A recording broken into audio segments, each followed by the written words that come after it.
These huge carved human heads, which can be on a scale of up to 20 to 25 tons in weight. In 2023, archaeologists finally solved the 160-year-old mystery of the Olmec heads. They figured out how ancient people dragged 50-ton stones through 60 miles of jungle without wheels or animals. Mystery solved, case closed. Except when Dr. Ann Cyphers reviewed the 3D scanning data, she found something that made her stop publishing. The scans showed layers, tool marks underneath tool marks, faces that had been recarved over older faces. The Olmec didn't make these heads, they found them. They inherited 50-ton monuments from a civilization so ancient, we don't have a name for them. A civilization sophisticated enough to carve portrait-quality sculptures in volcanic rock, then vanished completely. No cities, no tools, no bodies, just 17 stone faces left behind. And what the Olmec did to silence them is even more disturbing. Features of the Olmec heads.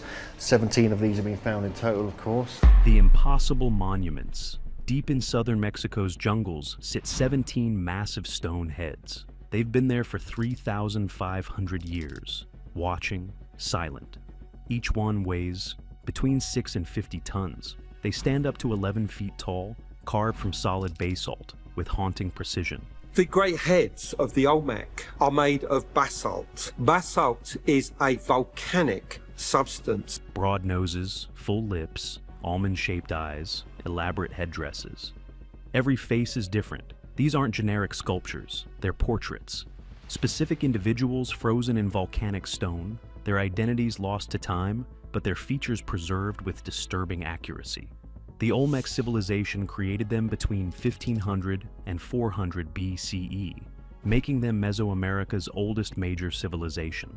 They predate the Maya by centuries, the Aztecs by millennia. When these heads were being carved, the Trojan War hadn't happened yet.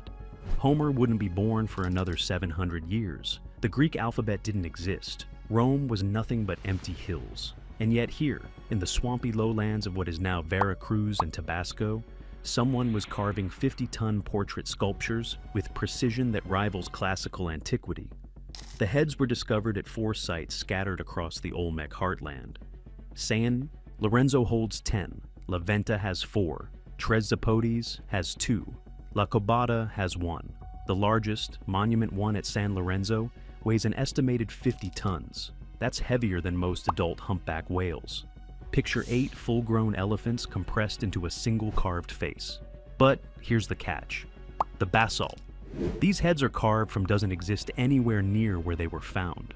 The stone came from Cerro Sintepec in the Tuxtla Mountains, 60 miles away. Through dense tropical jungle, seasonal swamps that turn paths into rivers, and multiple water crossings with no natural fords. And that's where the first impossible question begins.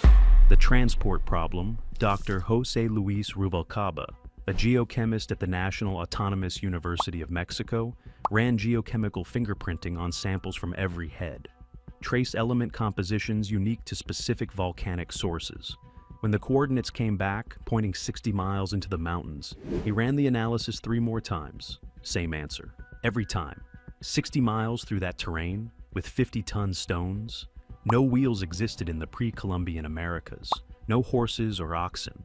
Just human muscle and plant fiber rope. In 1994, researchers tested the conventional theory. Log rollers, fiber ropes, coordinated pulling.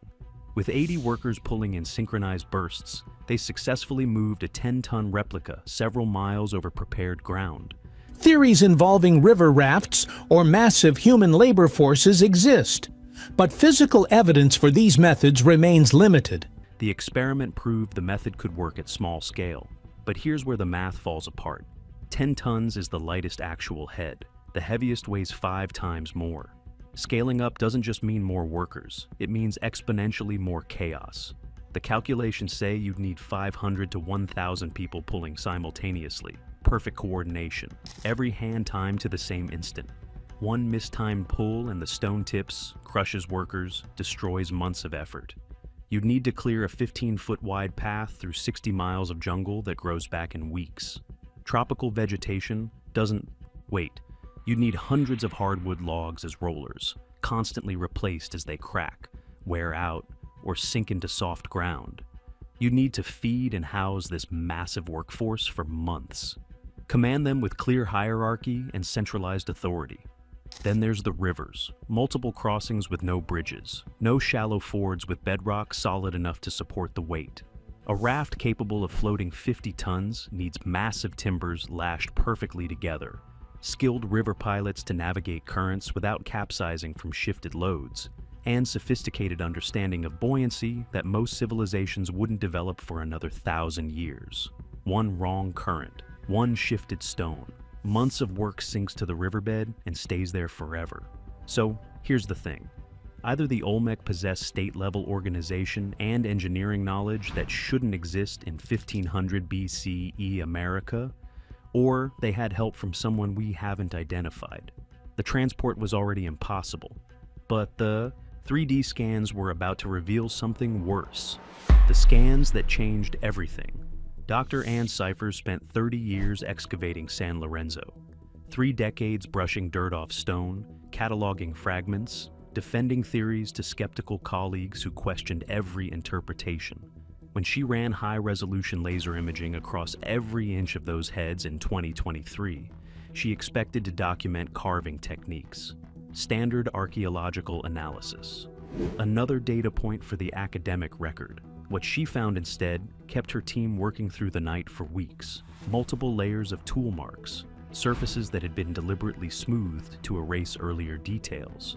For years, research focused on surface features, tool marks, erosion patterns, and stylistic comparisons. Headdresses recarved with completely different patterns. Facial features altered, noses reshaped, mouths modified, entire expressions changed from whatever they originally depicted, and here's what made her blood run cold. The modifications showed different weathering patterns than the original surfaces beneath them. The reworked areas were newer, significantly newer, which means the original carvings were older, possibly much older than the Olmec civilization itself. Basically, the Olmec may have found these heads already carved, already ancient, already imbued with whatever power their unknown creators believed they held. Then the Olmec modified them, adapted them, claimed them as their own.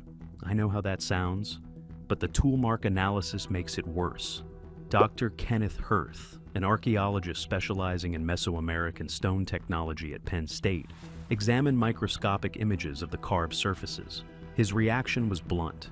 Some of these marks shouldn't exist with available tools. Certain areas showed broad percussion marks consistent with stone hammers, standard technique, expected.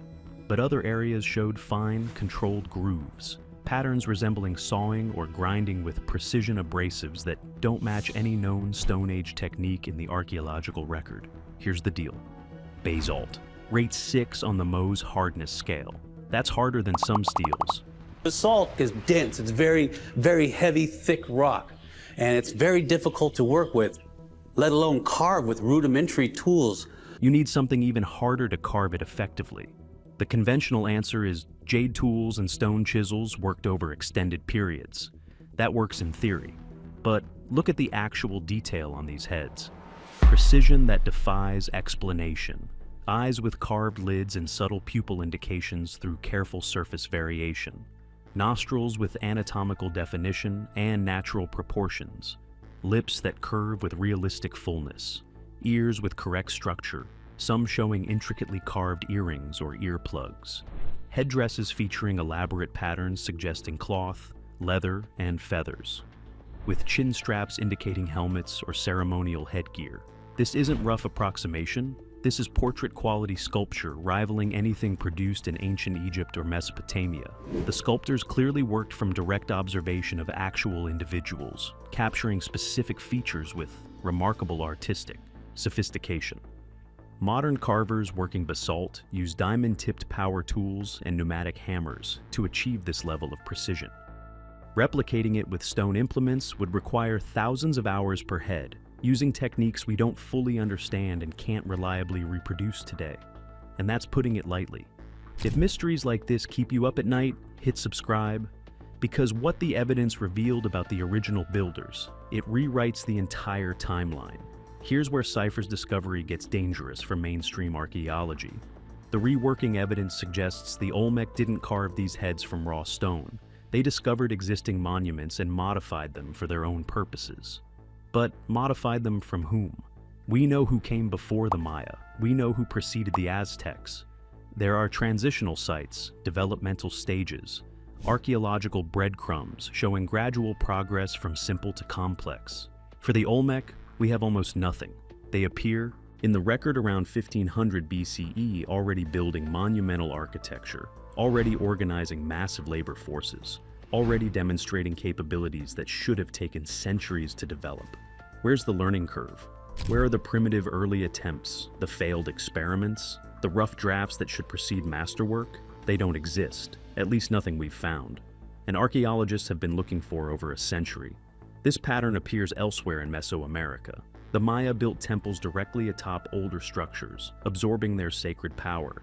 You see the sun rising up, and while the sun goes up, you see on the stairway light and shadow, triangles of light and shadow. They are produced because of the 9 platforms. The Aztecs hauled Toltec sculptures hundreds of miles to display in their capital. Cultures consistently absorbed and repurposed sacred objects from their predecessors. But here's the catch. We can identify those predecessors. We can name them, date them, trace their development through the archaeological record. For the Olmec's potential source culture, nothing. Ghost builders, a civilization sophisticated enough to carve 50-ton portrait heads in volcanic rock, then vanish so completely we can't find their cities, their workshops, their burial sites. They're dead. Either the Olmec developed impossible capabilities with unprecedented speed, or they inherited knowledge and monuments from cultures we've never identified. Both options break our models of how civilization develops. The ritual destruction that explained the origin mystery, but it didn't explain what happened next, because the Olmec didn't just display these inherited heads, they destroyed them. At San Lorenzo, several heads show deliberate defacement, surfaces systematically hammered with stone tools, features intentionally mutilated, eyes gouged, noses flattened, mouths destroyed. Some were toppled from original positions with apparent force, dragged face down across the ground. Then, and this is crucial, they were carefully buried, not dumped, not abandoned, placed in prepared pits with evident care, arranged in structural, fills with apparent ritual purpose and deliberate positioning that suggests ceremony, not disposal. Think about that. Monuments requiring thousands of labor hours to transport and modify. Enormous investment of resources, organization, and human lives, then intentionally damaged and hidden underground. Political destruction is the standard explanation. New rulers erasing predecessors. Sacred objects interred when ceremonial centers were abandoned. But as we'll see as we move through the Olmec world, there's many more of these with much more detail, and these clearly show individuals. They're not just representations of like gods or anything like that. They're actual individual rulers from this part of the world. That pattern appears in later Mesoamerican cultures, but some researchers see something else entirely in the damage patterns. Not political erasure, not abandonment, ritual termination. The deliberate ending of something powerful. Something ancient, something that needed to be stopped, contained, silenced permanently. What did the Olmec believe lived inside those stone faces? What power did they think they'd inherited from those vanished predecessors? We don't know. They left no decipherable records, no written explanations, just 17. Massive heads, some defaced, some buried, all silent. Worse than we thought. So here's where we land. 50 tons, 60 miles, 0 wheels, 0 animals, 0 clear explanation. And yet, someone did it 3,500 years ago. Someone with organizational capabilities matching civilizations that wouldn't emerge for another millennium. Someone with carving techniques we can't fully replicate even with modern analysis. Someone who may have inherited these monuments from builders who vanished without leaving a single trace. No pottery, no foundations, no graves, nothing. The conventional model says civilizations develop linearly. Simple becomes complex through gradual accumulation of knowledge and technology. The Olmec heads shatter that narrative completely. Either sophisticated engineering appeared suddenly without visible developmental stages, which requires explaining how that's even possible, or Mesoamerican civilization extends deeper in time with greater complexity than any current. Model acknowledges, we'd have to accept that advanced cultures rose and fell, leaving almost no trace. That knowledge cycles rather than accumulates, that we've barely scratched the surface of who was here before. Dr. Cyphers put it simply in a recent interview. After 30 years working at San Lorenzo, she thought she understood the Olmec. The scanning data proved she didn't. Nobody does. We've been asking the wrong question all along, not how they move the heads, who made them first. The 17 Olmec heads sit in museums across Mexico today. Physical evidence that can't be denied, can't be dismissed, can't be explained away, can't be fitted neatly into conventional models of human development. 50-ton portraits transported through impossible terrain, carved with unexplained precision, modified from possibly older originals, then deliberately destroyed and buried for reasons we may never understand. We solved the mystery of how. Massive labor forces working in coordinated teams, sophisticated logistics spanning months, engineering knowledge more advanced than we ever credited to Stone Age Americans. But that solution exposed something we weren't prepared for. Who were the original builders? What happened to their civilization? And what did the Olmec see in those ancient stone faces that made them worth moving mountains to possess, then worth destroying to silence forever? The answers might rewrite everything we think we know about who was here before us, about how far back complex civilization actually reaches in the Americas, about what rose and fell on this continent before any culture we've ever named or studied. And that's exactly what makes this so much worse than we thought. Drop your theory in the comments, and if you want more forbidden history, smash that like and subscribe. We're just getting started.